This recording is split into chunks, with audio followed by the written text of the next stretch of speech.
और इस वक्त श्रीनगर से खालिद हुसैन हमारे साथ जुड़ गए हैं और साथ ही दिल्ली से मेरे सहयोगी मनीष शुक्ला भी जुड़े हैं। सबसे पहले खालिद ये बताइए कि अब आतंकी घात लगाकर छिपकर पीछे से हमला कर रहे हैं और एक के बाद एक वारदातों को अंजाम दे रहे हैं। जी देखिए, कल जो हमला हुआ था उसमें पहले मैं थोड़ा अपडेट करना चाहूँगा। उसमें जो सिविलियंस की मौत है वो बढ़कर अब 3 हो गई है।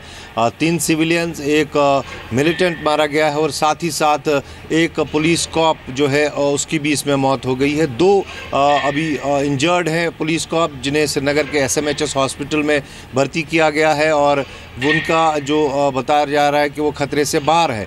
लेकिन ये हमला कल शाम को करीबन 9:30 बजे अल्प स्टॉप जो मीर बाज़ार में पड़ता है, हालांकि इसका रेवेन्यू डिस्ट्रिक्ट अगर हम बताएं वो अनंतनाग पड़ता है, लेकिन पुलिस डिस्ट्रिक्ट इसका कुलगाम है।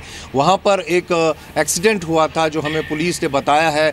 उस एक्सीडेंट में एक ट्रैक्टर और ट्रॉली की टक्कर हुई थी जिसमें एक नागरिक की मौत हो गई थी। वहाँ पर उसी एक्सीडेंट की जांच पड़ताल के लिए जैसे ही पुलिस टीम वहाँ पहुँची तो वहाँ एकदम से मिलिटेंट जो है किसी गाड़ी में सवार होकर आए और उन्होंने ताबड़तोड़ फायरिंग करी, लेकिन जवाबी फायरिंग बहुत तेज़ थी जिसमें एक मिलिटेंट वहीं पे मारा गया और साथ ही साथ दूसरा मिलिटेंट जो था उसके हाथ से पिस्टल भी छीना गया, ये ऐसा पुलिस कहती है। उसके बाद पुलिस का ये भी कहना है कि जो फरार मिलिटेंट है उसको गोली भी लगी है और उसकी तलाश जारी है। इसमें यह भी सामने आया है कि जो मिलिटेंट मारा गया है फयाज़ अहमद उर्फ सेठा, वो 2015 में जो BSF की कॉन्वॉय पे उधमपुर में हमला हुआ था उसमें आरोपी था और NIA उसकी तलाश कर रही थी।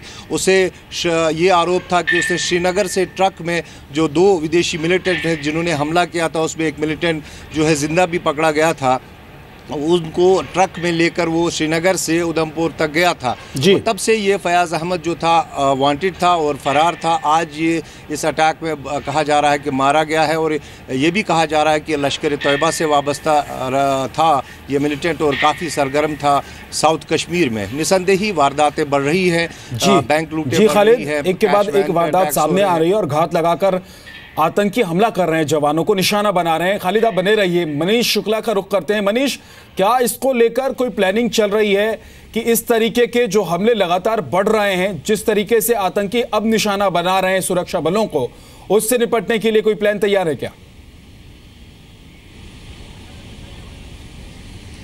देखिए विद्या, ये जो अटैक हो रहे हैं बिल्कुल प्लान तरीके से अटैक हो रहे हैं, क्योंकि आतंकी ये चाहते हैं कि कश्मीर में जो लॉ एंड ऑर्डर है, जो पुलिस मुख्य रूप से संभाल रही है, वो उनको डराया जाए, पुलिस डर जाए, पुलिस बाहर ना निकले। क्योंकि कई बार उन्होंने बात कही है कि पुलिस वाले अपनी नौकरी छोड़ करके उनके साथ शामिल हों, और इस वजह से पहले बैंक में अगर आपने देखा कि 5 पुलिस वालों की हत्या हुई, उसके बाद इस तरीके से अटैक हो रहे हैं। पहले जो अटैक होते थे वो CRPF पे, आर्मी पर ज़्यादा अटैक होते थे, वो पुलिस को आतंकी ज़्यादा टच नहीं करते थे क्योंकि पुलिस सिविलियंस हैं, जो जम्मू कश्मीर के होते हैं। उनको लगता था कि इससे गलत मैसेज आएगा। इसको लेकर के जो जहाँ तक होम मिनिस्ट्री की बात किया जाए, होम मिनिस्ट्री में कई तरीके की यहाँ पर एक चिंता की बात है। एक तो जो इनकाउंटर हो रहे हैं वहाँ जिस तरीके से लोग आ रहे हैं, पत्थरबाजी कर रहे हैं, आतंकियों को बचा रहे हैं।